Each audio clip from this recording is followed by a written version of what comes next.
News when you want it with Bloomberg News Now. I'm Dan Schwartzman.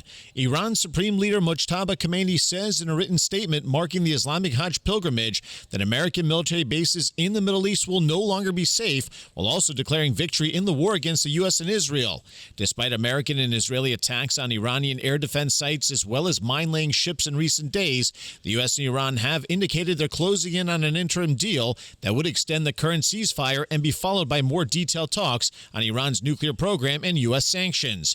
Meanwhile, former NATO Supreme Allied Commander James Stavridis says the Strait of Hormuz needs to reopen as part of any deal. We cannot, the world, the global economy, the United States and our allies, we can't simply turn this thing over to the Iranians and have them charge us an toll.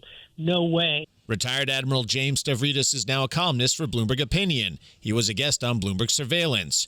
We got a new look at the health of the consumer. The conference board's gauge of consumer confidence edged down a bit this month, with prices continuing to rise due to the Iran war. Dana Peterson is the conference board's chief economist. Current situations were worse in terms of their optimism. That includes the business outlook as well as jobs available. They were a little bit more optimistic about business and labor 6 months from now, but we're still concerned about income, which is actually a bit new because typically they say that their incomes are okay. Conference Board Chief Economist Dana Peterson was a guest on Bloomberg Intelligence. Texas Republican voters are heading to the polls today to vote in a primary for a U.S. Senate seat, with the incumbent John Cornyn fighting to continue his nearly 24-year career in Washington after President Trump endorsed his rival, Texas Attorney General Ken Paxton.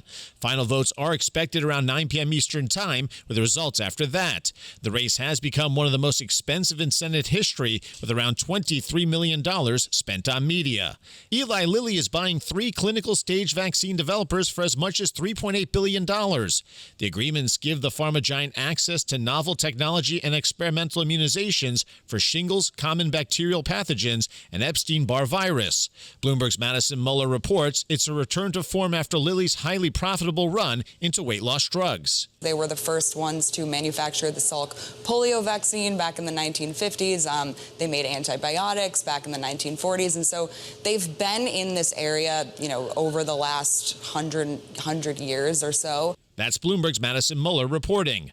Under a proposal from the Office of Personnel Management, federal employees would sign non-disclosure agreements to discourage them from leaking government information to the press and the public. The proposal is the Trump administration's latest effort to crack down on federal employees leaking non-public information to journalists. According to the Office of Personnel Management, federal employees are already restricted from disclosing certain kinds of information under federal laws and regulations. Oil giant BP's board has fired Chairman Albert Manifold, who joined the company late last year, with a company rep saying in a statement that, quote, the board has been surprised and disappointed to learn of governance oversight and conduct issues it deems unacceptable and has taken decisive action. Shares of BP fell close to 4.5% in London. Since Manafort's arrival, BP shares had outperformed some of its rivals while posting first quarter earnings that far exceeded expectations. As a strain of Ebola continues to spread at a worrying rate in the Democratic Republic of Congo, production of an experimental vaccine from the developers of a COVID-19 shot is expected to begin soon. The University of Oxford's Pandemic Sciences Institute says clinical trials for the shot could begin in 2 to 3 months. One other vaccine is also in development, but is expected to be ready for testing later than Oxford's. We check markets all day long here at Bloomberg. The Dow is down 0.2%. The S&P 500 is up 0.5%, while the Nasdaq is up close to 0.9%. The 10-year Treasury yield stands at 4.505%. The 2-year yield is at 4.065%. The president of the PGA of America, Don Ray Jr., is out effective immediately after initially being suspended by the board of directors on Friday. Ray had come under fire after downplaying fan behavior toward European players such as Rory McIlroy and the rest of the European Ryder Cup team last year.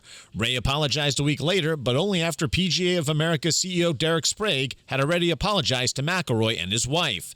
That's news when you want it with Bloomberg News Now. I'm Dan Schwartzman, and this is Bloomberg.